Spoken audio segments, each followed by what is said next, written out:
धोबन की मदमस्त जवानी। हेलो मित्रों, मेरा नाम इमरान है, उम्र करीब 28 वर्ष भी है, दूसरे साल का स्टूडेंट, ग्वालियर के रामगढ़ गांव का रहने वाला हूं।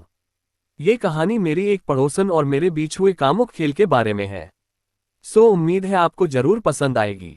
सबसे पहले तो हमारी कहानी की नायिका यानी कि हमारी पड़ोसन बसंती के बारे में बता दूं। वो शादीशुदा है, उसकी उम्र लगभग 28 वर्ष, रंग गेहुआ, पतली सी कमर वाली लड़की है। लड़की इसलिए बोल रहा हूं कि उसे देखकर अंदाजा भी नहीं लग सकता कि वो 2 बच्चों की मां भी होगी। उसके 2 बच्चे, एक बेटी और एक बेटा है। हमारे गांव में उसका मायका है। किसी वजह से पिछले साल उसके पति से उसका झगड़ा हो गया और तब से अपने माँ बाप के यहाँ ही रहती है। वो यहाँ रहकर धोबन का काम करती है और आस पड़ोस के कपड़े धोकर अपना और अपने बच्चों का पेट पाल रही है। गांव के बहुत से लड़के उस पे डोरे डालने को तैयार बैठे हैं, लेकिन बसंती किसी को भी घास नहीं डालती। एक दिन ऐसे ही मैं अपने कॉल से वापस लौटा ही था तो आते ही देखा कि मेरे घर पे बसंती और उसके दोनों बच्चे आए हुए थे। मेरी माँ उनके साथ बैठकर बातें कर रही थी। मैंने पास से गुजरते ही उनको नमस्ते बोला और माँ के साथ बरामदे में ही पड़े खाट पे बैठ गया। माँ उठकर मेरे लिए पानी लेने चली गई। अब मैं, बसंती और उसके दोनों बच्चे ही बैठे थे। मैं उनके साथ हंसी मजाक करने लगा। वो, और सुनाए इमरान, आपकी पढ़ाई कैसे चल रही है? मैं, बहुत बढ़िया जी, आप बताइए आपकी जिंदगी कैसे बसर हो रही है? शायद मेरा ये सवाल समय की नज़ाकत के हिसाब से सही नहीं था, फिर भी मैंने पूछ ही लिया। मेरी बात सुनकर उसके चेहरे की हंसी पता नहीं कहाँ गायब हो गई। एकदम हंसता चेहरा उदास हो गया और आंखों से अश्रुधारा बहने लगी, जिसे उसने साड़ी के पल्लू से साफ किया, लेकिन कुछ भी बोली नहीं। इतने में मेरी माँ रसोई से मेरे लिए पानी, खाने की थाली लेकर आई। माँ को पास आते देखकर उसने अपना चेहरा पोंछ लिया और कहा, इमरान आप खाना खा लो, बाद में किसी दिन फुर्सत में मिलकर बात करेंगे, अब मुझे घर जाना है, काम भी बहुत पड़ा है। बसंती को जाते देखकर माँ बोली, रुक बसंती, किधर जा रही है बेटा? आओ तुम भी खाना खाकर जाना, और अभी तो आई थी, इतनी भी क्या जल्दी है? थोड़ा टाइम तो और बैठो। वो, नहीं काकी जी, वो काम बहुत पड़ा है, फिर किसी दिन फुर्सत में आऊंगी। माँ, चलो ठीक है, लेकिन जाती जाती इमरान की एक कमीज लेती जाना, पता नहीं गंदा कर लाया है। अभी जाकर धो देना, शाम को इमरान ले आएगा, सुबह यही कमीज कॉलेज जाते वक्त पहननी है। वो, कोई बात नहीं काकी, पकड़ा दो, शाम तक धो दूंगी। वो मेरी कमीज लेकर चली गई और मैं खाना खाने लगा, लेकिन मेरे दिमाग में एक बात ही खटक रही थी कि वो रोई क्यों। शाम को मैं बाहर खेलने चला गया। जब वापस आ रहा था तो याद आया कि बसंती से कमीज वापस लेते जानी है। इसी उलझन तानी में मैं उसकी बैठक में चला गया जहां वो मेरी कमीज धो रही थी। मुझे आया देखकर उसने काम वहीं छोड़ दिया और उठकर अंदर से एक और कुर्सी ले आए और मेरी तरफ बढ़ाकर मुझे बैठ जाने का इशारा किया। मैंने बैठते ही भूमिका बांधते हुए पूछा, क्यों बसंती जी, कमीज धोकर हो गई क्या? वो, हाँ जी बस हाँ हो ही गई, आपको कोई जल्दबाजी तो नहीं है? मैं, नहीं जी, आप आराम से काम करो, लेकिन एक बात समझ में नहीं आई।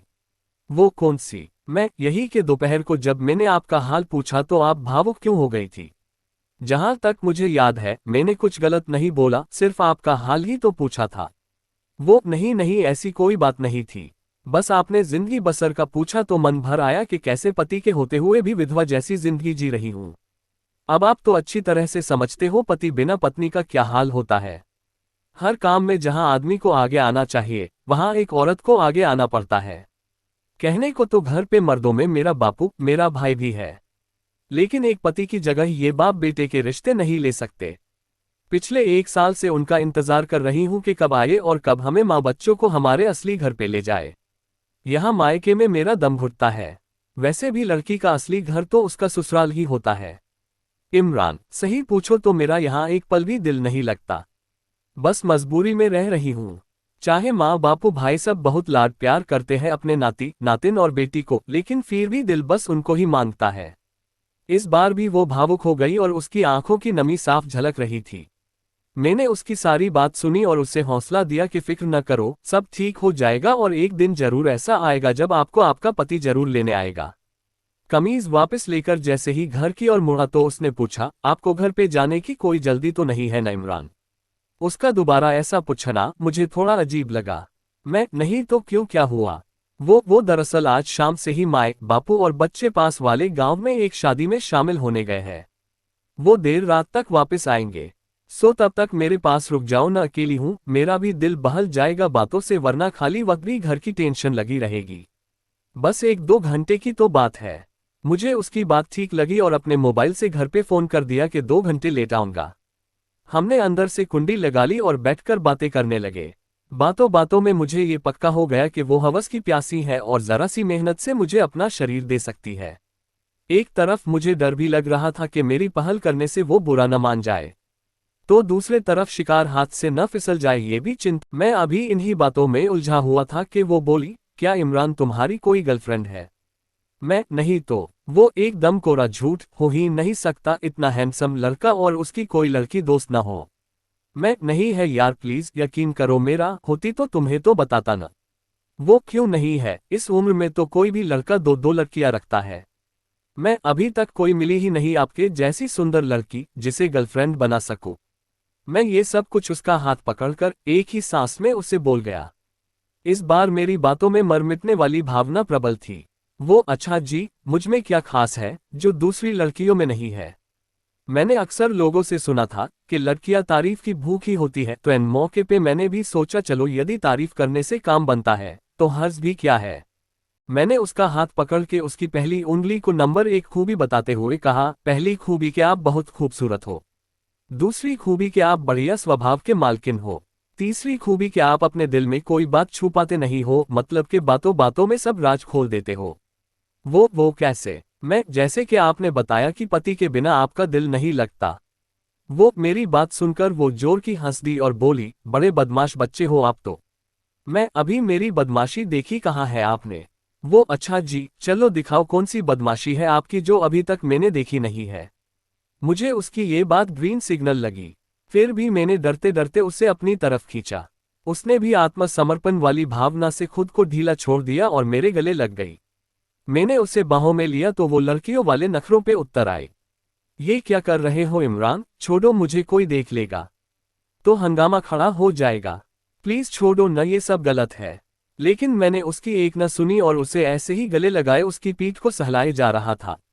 करीब 1 साल बाद किसी मर्द की चुहन पाकर वो खुद को रोक न सकी और खुद ही मेरे गले में अपनी बाहें डाले हुए, अपनी आंखें बंद किए हुए मुझ में समाये जा रही थी। मैंने उसे थोड़ा पीछे करके उसके चेहरे को अपने दोनों हाथों में लिया। इस वक्त भी उसकी आंखें बंद थी, शायद शर्मा रही थी। उसकी पतले गुलाब की पत्तियों जैसे होंठों को चूम लिया।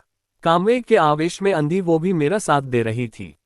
ऐसे ही 20-25 मिनट तक हम एक दूसरे को चूमते रहे।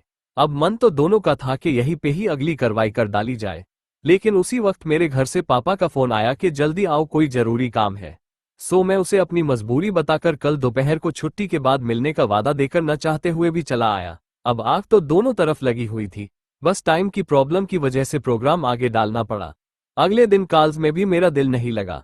जल्दी से घर पे आकर खाना खाया और माँ को किसी दोस्त के यहाँ जाने का बोलकर सीधा बसंती के घर की तरफ निकल गया। उस वक्त बसंती अपने कमरे में ही सिलाई कर रही थी और मुझे देखकर एक शरारती सी स्माइल पास की और कुर्सी पे बैठने का इशारा किया। उस वक्त बसंती की माँ, उसके बच्चे भी वही थे, तो ज्यादा ऐसी बातें हो न सकी। इधर उधर की बातें करते करते 2 घंटे बीत गए, लेकिन उसका परिवार वही का वही रहा। तभी उसकी माँ ने कहा, बेटा जरा ये पर्ची वाला नंबर लगा कर देना। मैंने वो नंबर डायल कर दिया। उसकी माँ बात करने बाहर चली गई, तो मैंने मौका देखते हुए उसे बोला, रात को आऊंगा, दरवाजा खुला रखना। उसने बताया कि इसी कमरे में अपने बच्चों के साथ सोऊंगी, आ जाना। अब घर पे आकर रात का इंतजार करने लगा। खेल कूद में दिन भी बीत गया। शाम के 9 बज रहे थे। मैंने खाना खाया और टहलने के बहाने बाहर निकल आया। बाहर आकर देखा कि बसंती के घर की लाइट्स जल रही थी, जिसके मुताबिक वो अभी तक जाग रही है।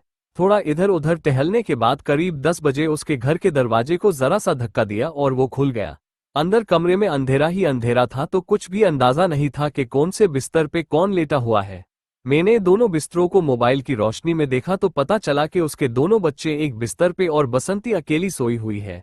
मैं चुपके से उसके साथ ही सट के लेट गया और उसे बाहों में ले लिया। मेरा इंतजार करते करते शायद उसकी आंख लग गई थी, तो जैसे ही मेरे हाथों की जकड़न उसे महसूस हुई, वो जाग गई और दबी सी आवाज में बोली, ओह आ गए तुम, और मेरी तरफ मुंह करके लेट गई। मैं उसको चूमने लगा। वो बोली, 1 मिनट रुको, अभी आए। वो उठकर अच्छी तरह से गली वाला और बैठक का दरवाजा बंद करके आई और साथ में लेट कर बोली, लो आ गई मैं, कर लो अपने दिल की हसरत पूरी, आज सारी रात तुम्हारे पास है, जैसे दिल चाहे कर लो मेरे साथ, क्या पता कब ऐसा हसीन पल दोबारा हमारी जिंदगी में आए या ना आए। मैंने उसे सारे कपड़े उतार देने को कहा और खुद के भी उतार दिए। अब हम दो बिना कपड़े के बदन एक दूसरे को ऐसे लिपटे हुए थे जैसे चंदन को सांप लिपटा हो। मैंने उसके माथे पे किस किया, वो मौन करने लगी। फिर उसके कान की पेपड़ी को हल्के हल्के काटने लगा, जिससे वो थोड़ा काम आवेश में आने लगी।